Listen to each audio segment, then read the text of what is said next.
Hi there, Sanbonani Molweni. Welcome to Fix Channel. When you're here, please subscribe before the end of the video for returning. Thank you for love and support. I appreciate you. Gogo Skhotheni Show, episode 11, senze review.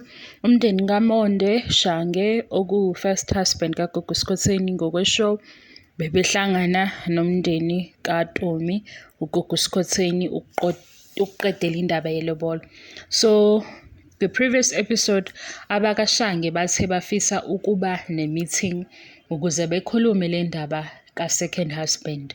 And umkhulu kaMonde uthi ayikho indlela yokuhloniphisa lokho umakoti wabo ube-busy, leli gama bathi abantu ufebile.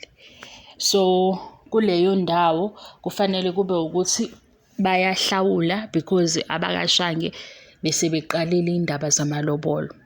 Manje makutholakala ukuthi sekukhona omunye umuntu ophakathi obhizi naye futhi uSkhotheni uGogo Skhotheni noma uTumi ethi uyaqhubeka nalento okusho ukuthi kufanele benze ubulungiswa nakwifamily yakashange. Sibonile-ke ukuhluka kwe-culture ngoba ngapha amaZulu versus Basotho.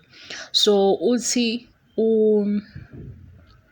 uMonde indlela kwenzeke ngayo ngapha uma amaZulu ezolobola kuvula ingane igate, kanti ngapha kaTumi kuvule u-anti igate. So bangena-ke bakhuluma njengoba-ke bekufanele ukuthi bekhulume. Naye-ke into ngizothi ngididile or angizwanga kahle. Ngithi uGogo Skhotheni masiqala naye ishow uthi uSkhotheni insizwa yakaDlamini, umkhulu kababa wakhe, aze athi ubaba wakhe uye understanda ubungoma bakhe or ubunyanga, isangoma, ugobela, ngoba isiphiwo siphuma kwiside kababa. Manje mabexoxa nefamily yakashange abakaSkhotheni bathi uMotseneng, ubani kanti uMotseneng? Ngoba uthi umkhulu kaMonde asikwazi ukuthi sikhokhile sakuhlonipha isipho lesanaso samkhiphela uSkhotheni okufanele useyajika futhi uzoba undermine uSkhotheni uthi ufuna isithembu. Lesi sithembu asifunayo sizokwenza ukuthi umakoti wabo alale nomunye wesilisa or abe nenye indoda, kuphinde kube khona ingane ezobe ivela lapho. Bathi nobhuti bakaSkhotheni or ubhuti bakaTumi bathi leli dlozi abalikhokhelile alinankinga, okusho ukuthi uSkhotheni lo, uMotseneng lo ofuna isithembu. Hayibo, aningikhumbuzani noma yibe ungakhumbuli, kanti uMotseneng ngubani? Ngoba bathi uSkhotheni insizwa yakaDlamini. Hayi, uyabo?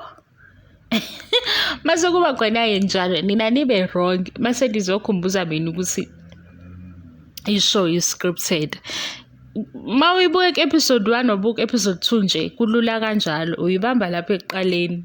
Ngoba phela ngeke ngikutshele yonke into nga-one. Kodwa ma uzobuka episode 1 ungajahi, ulalele yonke into ayenzayo uGogo Skhotheni, abantu ahlangana nabo, mase ubuka u-episode 2 ubuka ukuthi kuyahambisana yini akuhambisani.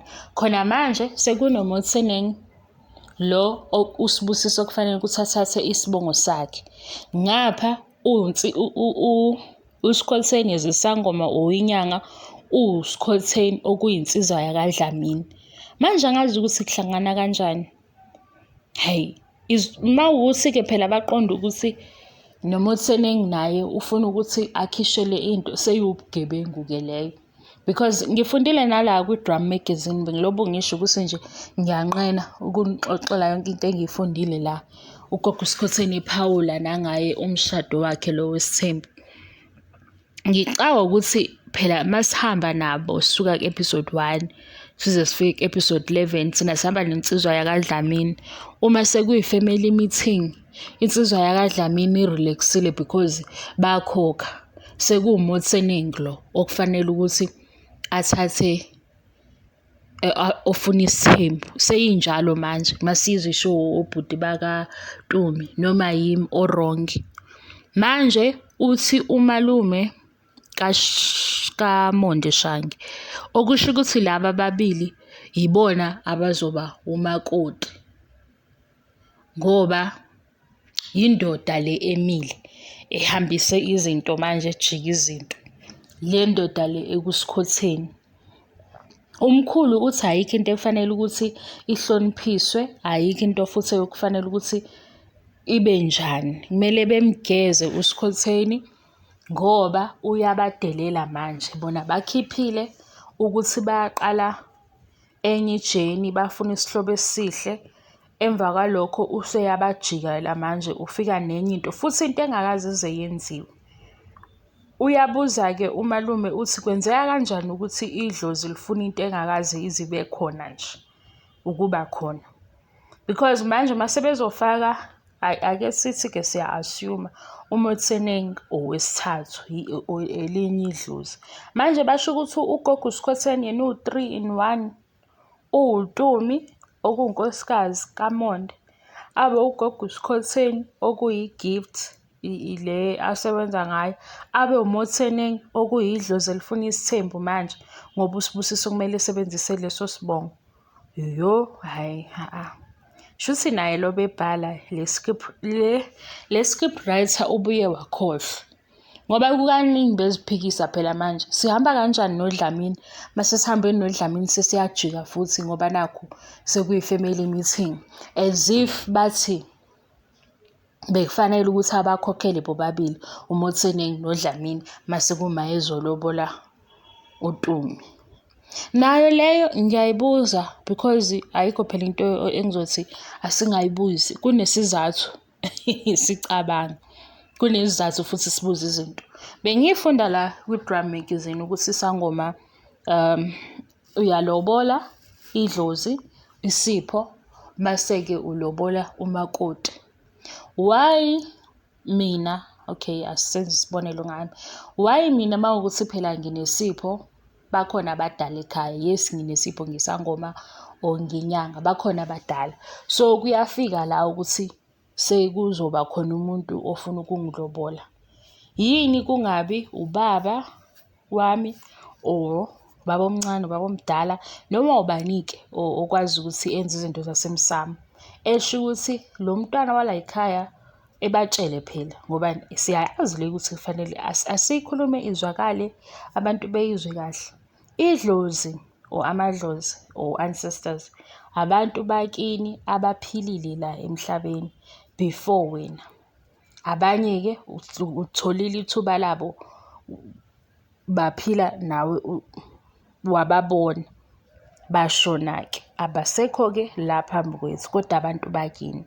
Ngikusholani lokhu ukuze uyirejiste lento ekhanda ukuthi abantu bakini, ifamily, abantu abakuthandayo.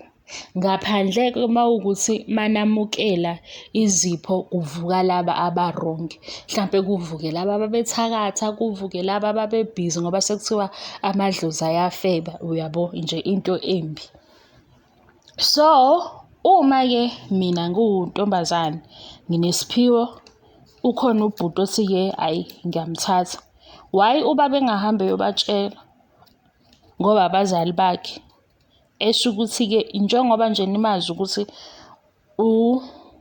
unalesi sipho enamupha sona, kodwa futhi wuye lo ukhona umuntu amtholile esicabanga ukuthi nomuntu lo niyamazi futhi nimhlanganisile naye, mvumeleni-ke.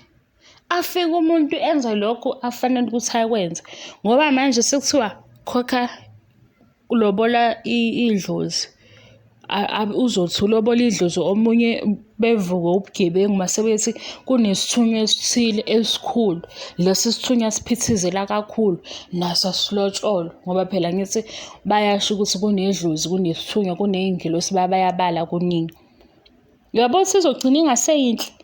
Hhayi, ezinye izinto abantu abazosifundisa zona ayiqonde ngoba manje abantu bazofika nalokho mase kuthiwa ningenaphi ngoba akusilo idlozi lena. Abanye abanalo ulwazi, ile inkinga. Abanye abanalo ulwazi, so ba-relya kulezi zinto abazithola la kubantu abafundisayo abafana noGogo Skhotheni nabanye, kanti nabo sebeyikhulumela imikhuba yakubo nje, hhayi into ehlangene nedlozi. Sixoliseke ukuphuma emgqeni sibuyele. Mabekhuluma uthi umalume kaMonde uTumi uyazi yini ukuthi idlozi ungakwazi ukukhuluma nalo? Uyakwazi ukulicela nokukhuluma nje, ukukhuluma nokubika into, nokusho futhi into ozokwazi ukuyenza nento ongeke uze ukwazi ukuyenza. Ake singene esikoleni kancane-ke, i-assignment le engikunika yona. Kuyoba ukuthi uyathanda ukuyenza noma uthanda ukuyenza. Uma uthola ithuba ungajahile, ubovula amavidiyo la ogogo nomkhulu bekhuluma ngokuthwala. Bekutshela-ke ama-terms and conditions akhona nezinto okufanele ukuthi uzenze, ama-sacrifices akhona, ukuthi unikezwe isikhathi, ku-demanding kanjani. Masulalela lento esishiwo yizangoma lezi ezintsha ukuthi idlozi lizongishaya, hayibo wena. Musukuthatha into yabantu abathwele uyihlanganise nesintu. Idlozi lizokushayelani ngoba abazali bakho. Abazali bakho ngeke behlale benga-understand ukuthi isimo ophila ngaphansi kwaso sinje.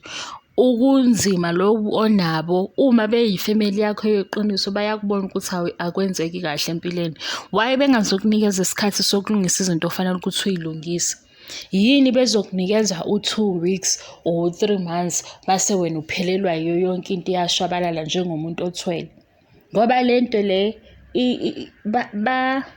basebenza imiqondo yabantu ngokusaba ukuze bezokwazi ukudlala ngabantu. Ngoba umuntu uzomtshela ukuthi if awuyenzi lento idlozi lakho lizokushaya, idlozi liyahlonishwa.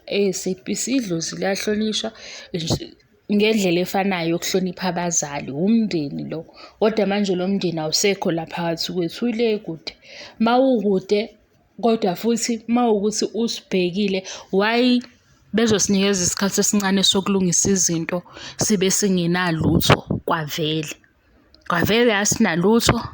Mhlawumbe kuthiwe kufunakala imbuzi. Imbuzi sekufanele ukuthi usheshe uthole imbuzi. Uzoyitholaphi imbuzi ungenayo ngisho 50 rand?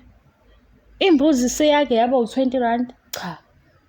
Kuthiwe sheshise uthole imbuzi ukuze lento ilunge. Ubone ukuthi sekuyinganekwane-ke. Ngoba phela umkhulu wakho ole ekubhekile uyabona ukuthi uswele ngisho 5 rand.